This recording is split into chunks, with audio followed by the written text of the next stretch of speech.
idol kabomba for today's video. At dahil po ngayon ay nasa gawing pa Concepcion Tarlac na, no, mga idol kabomba. At ito tayo ngayon pupunta ng San Jose National Park at Tarlac Circuit Hill. So may event na pupuntahan doon. Ito yung Cardinals Track Day. At manonood tayo at mamimitiks. Yun, no, mamimitiks tayo ng mga magagaling at mayayabang na mga player or mga racers, mga idol kabomba.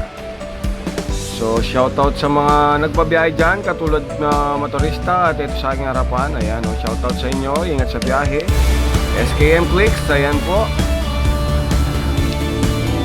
So banti na tayo at nandito na tayo sa tulay na Concepcion siguro ang may barangay dito, no? So shoutout sa inyo. Napakaganda ng kalsada, napakaganda ng tanawin, napakabilis ng transportasyon kung kayo'y magagawi o dadaan man dito. So ang biyahe natin halos abutin ng isang oras, no? Yun nga, kung ganito naman na napakalinis at napakaluwang ng kalsada, mapapabilis tayo. Yan. So ingat pa rin sa ating pagmamaneho kung minsan may mga asong tumatawid sa kalsada.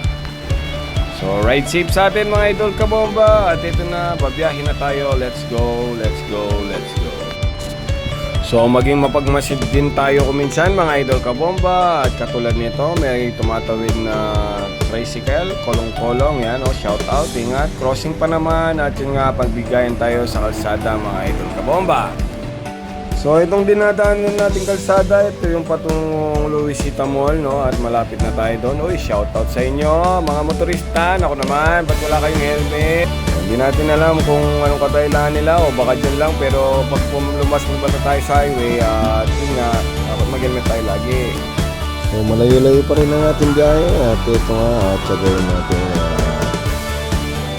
makakarating din tayo sa ating turungan. Alright mga idol kabomba, malapit na tayo sa Tarlac Circuit Hill at San Jose na po yung dinadaanan natin. Ito nga, napakaganda ng tanawin, napakaganda ng kalsada, zigzagging road. Ayan, so dito talaga mapaparelax ka ng gusto at ma-enjoy mo yung maghapon mo. Malayo nga lang yung kanila pero napakaganda, sulit at wow na wow talaga, no? Babalik-balikan mo at masisiyang ka dito sa pagpunta mo, right? So ito na ang haba ng ating binaybay, no, mga idol kabomba. At least ito kasi ang pinunta natin ay sobrang sobra, right?